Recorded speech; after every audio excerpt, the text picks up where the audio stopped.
कक्षा 11। जैसा कि पिछले क्लास में हम आपको और सूत्र से संबंधित सवाल बता रहे थे कि और सूत्र कैसे निकाला जाता है। आज फिर हम और सूत्र के आधार पर ही हम न्यूमेरिकल देखेंगे, सवाल को देखेंगे। जैसा कि सवाल है आपका, एक कार्बनिक यौगिक में कार्बन 40%, हाइड्रोजन 6.6% है तथा इसका वाष्प घनत्व 15 है, तो इस कार्बनिक यौगिक का और सूत्र क्या होगा। तो सबसे पहले आप क्या करेंगे, इसका गुणनफलनुपाती सूत्र ज्ञात करेंगे। तो यहाँ पे देखिएगा कि एक चीज का हमेशा ध्यान रखिएगा, जो एक परसेंटेज दिया होता है आपका 100 में दिया होता है, तो यहाँ पे कार्बन आपका 40 है और हाइड्रोजन आपका 6.6 है। ये पूर्ण रूप से 100 नहीं हो रहा है। जब 100 नहीं होगा, जो प्रतिशत दिया रहेगा, यदि वह 100 नहीं होता है तो उसमें ऑक्सीजन की प्रतिशतता छिपी होती है, यानी उसमें ऑक्सीजन होता है आपका छिपा होता है। तो उसको हम निकालेंगे। सबसे पहले निकालेंगे ऑक्सीजन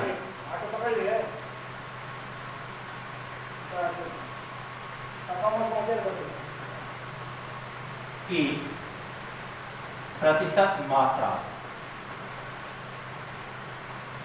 100 में होता है आपका। यहाँ पे कार्बन कितना है 40 प्लस हाइड्रोजन आपका 6.6।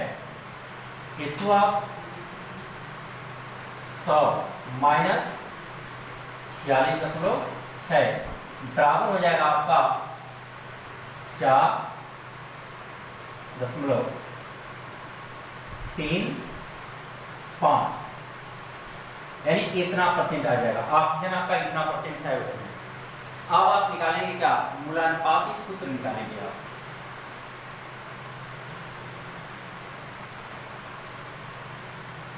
लिखेंगे तत्व प्रतिशतता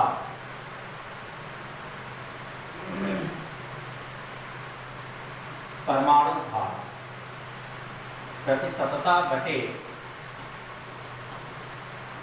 परमाणु भार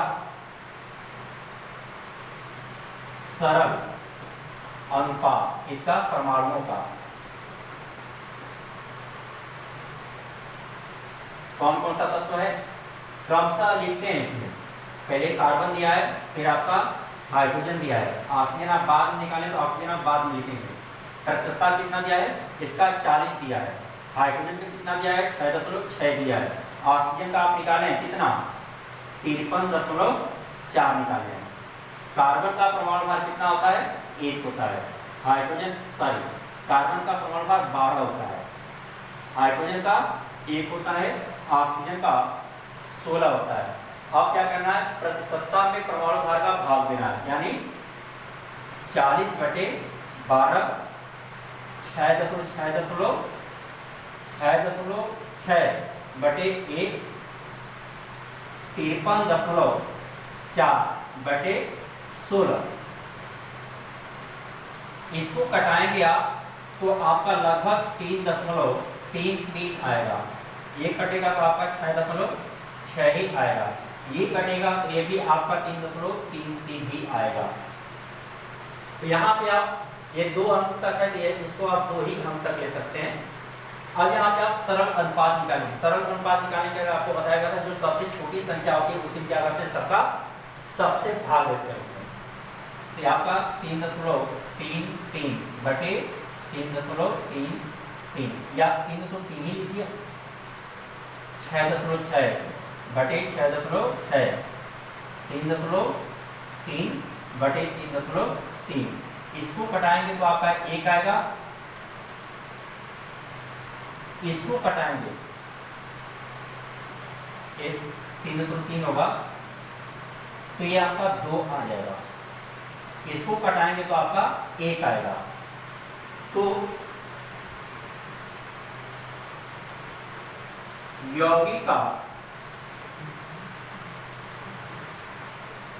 मूलानुपाती सूत्र क्या हो जाएगा आपका, कार्बन की संख्या 1 दिया है तो 1 लिखा नहीं जाता है, हाइड्रोजन की संख्या 2 दिया है तो H2 हो जाएगा, और ऑक्सीजन की संख्या 1 दिया है तो इस आपका केवल ऑक्सीजन ही लिखेंगे। तो मूलानुपाती सूत्र आपका क्या निकला, CH2O निकल गया। अब आपको सवाल में क्या कह रहा है कि यौगिक का वाष्प घनत्व 15 है। देखिए वाष्प घनत्व क्या होता है, वाष्प घनत्व जो है आपका अणु भार का दोगुना, यानी अणु भार बराबर होता है 2 गुणे वाष्प घनत्व, यानी वाष्प घनत्व जो होता है आपका अणु भार का आधा होता है, वाष्प घनत्व अणु भार का आधा होता है, तो अणु भार बराबर हो जाएगा 2 गुणे वाष्प घनत्व। लिखेंगे आप अणु भार बराबर होता है 2 गुणे वाष्प घनत्व। इसको आप याद रखेंगे कि अणु भार बराबर होता है 2 गुणे वाष्प घनत्व। तो अणु भार बराबर 2 गुणे वाष्प घनत्व कितना दिया है 15, बराबर कितना आ गया आपका अणु भार 30 आ जाएगा। तो आप जानते हैं कि अणु सूत्र बराबर होता है मूलानुपाती सूत्र गुणे यन, और यन बराबर आप जानते हैं क्या होता है अणु भार बटे मूलानुपाती सूत्र भार। तो यन बराबर हो जाएगा मूलानुपाती सूत्र भार, आप यहां से निकालेंगे तो कितना हो जाएगा, कार्बन का कितना होता है 12 प्लस हाइड्रोजन का 2 प्लस 16, इसको आप जोड़ेंगे तो 30 हो जाएगा। कितना होगा 30 होगा। तो यहाँ पे आपका अणु भार आप निकाले हैं कितना 30 निकाले हैं, और मूलानुपाती सूत्र भार, ये भार है आपका कौन मूलानुपाती सूत्र भार, ये भी आपका 30 आ गया, यानी 30 बटे 30 बराबर 1। अब इसका मान हम यहाँ रखेंगे तो अणु सूत्र बराबर हो जाएगा मूलानुपाती सूत्र आप क्या निकाले हैं CH2O, CH2O। इसमें आप एक का गुणा करेंगे तो आपका यही आएगा, इसलिए आपका आंसर क्या हो जाएगा यही हो जाएगा। अगला सवाल आपका, अगला सवाल है आपका कि 448 मिलीलीटर हाइड्रोकार्बन, N448 मिलीलीटर कोई हाइड्रोकार्बन है, उसमें आपका कार्बन 87.8% तथा हाइड्रोजन 12.19% है का STP पर स्टैंडर्ड टेम्परेचर एंड प्रेशर पर भार आपका कितना दिया है 1.64 ग्राम दिया है। यौगिक का और सूत्र ज्ञात कीजिए। तो सबसे पहला काम हम क्या करेंगे, इसका मूलानुपाती सूत्र ज्ञात करेंगे। तो मूलानुपाती सूत्र के लिए आपको बता चुके हैं कैसे ज्ञात किया जाता है। तो यहाँ पे हम सब लिखे हुए हैं, जैसे यहाँ पर जब आप इसका भाग देंगे तो आपका आएगा, ये भाग देंगे तो 7.731 आएगा, इसको आप देंगे तो 12.19 होगा। तो इसमें इसका हम भाग दे देंगे 7.31 बटे 7.31, 12.19 बटे 7.31, इसको आप कटाएंगे तो 1.6 आएगा, 1.66 आएगा आपका, इसको कटाएंगे तो आपका 1 आ जाएगा। अब यहाँ पे देखिए पूर्णांक में नहीं है, ये दशमलव में है, तो इसको हमको पूर्णांक में बदलना पड़ेगा। इसे हम क्या करेंगे पूर्णांक में बदलेंगे। तो पूर्णांक में बदलने के लिए हम इसका गुणा करेंगे पूर्णांक हो जाएगा, तो 2 का करेंगे तो पूर्णांक नहीं हो पाएगा, इसलिए हम इसमें 3 का गुणा करेंगे। तो 3 का गुणा करेंगे तो ये 5 हो जाएगा। तो 3 का यहाँ गुणा किए तो 3 का आपको यहाँ भी गुणा करना पड़ेगा, यहाँ आपका 3 हो जाएगा। तो यौगिक का मूलानुपाती सूत्र आपका क्या हो जाएगा, C कितना है 3 है, यह आपका 5, ये तो मूलानुपाती सूत्र निकल गया। आपसे कह रहा है कि 448 मिली हाइड्रोकार्बन का भार कितना एसटीपी पर इतना है। तो आप जानते हैं कि किसी गैस के 1 ग्राम का, यानी किसी गैस के ग्राम का STP पर आयतन कितना होता है? 22.4 लीटर, या इसको आप कह सकते हैं 22,400 मिलीलीटर। आप कह सकते हैं इसको आप हल करेंगे कि इतना मिलीलीटर, यानी चूंकि 448 मिलीलीटर हाइड्रोकार्बन का STP पर भार कितना है आपका?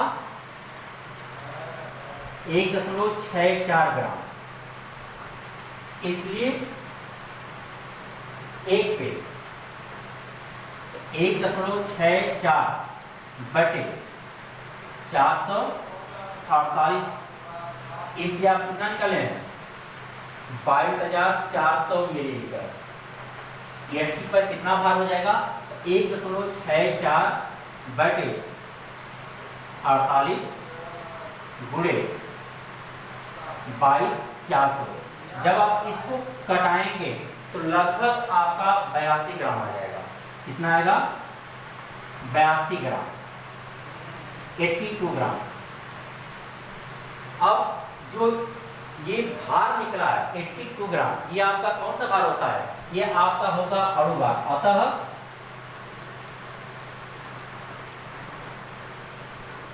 अणु भार बराबर हो जाएगा कितना?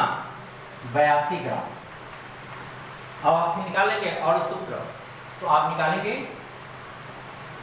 अणु सूत्र बराबर होता है आपका मूलानुपाती सूत्र N, और N बराबर होता है क्या आपका?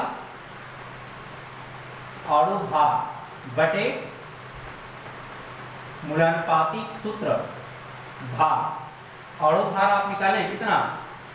82, और मूलानुपाती सूत्र भार आप यहां से निकाल लेंगे। यहां से निकालेंगे तो कार्बन का परमाणु भार 12 होता है, तो 12 या कितना हो जाएगा? 36 और प्लस 5 बराबर हो जाएगा आपका 41। मूलानुपाती सूत्र भार कितना निकला आपका? 41 निकला। भाग देंगे तो ये आपका 2 बार चल जाएगा। n का मान कितना आएगा आपका? 2 आ गया। जब 2 आ गए n का मान, तो इसी में आप लिखेंगे अणु सूत्र बराबर हो जाएगा, मूलानुपाती सूत्र कितना है आपका? C3H5, और n का मान 2 बराबर हो जाएगा आपका C6H10। यही आपका आंसर हो जाएगा। एक सवाल हम आपको दे रहे हैं, आपको स्वयं उसको हल करना होगा। ये सवाल है, इसको आप स्वयं हल करेंगे।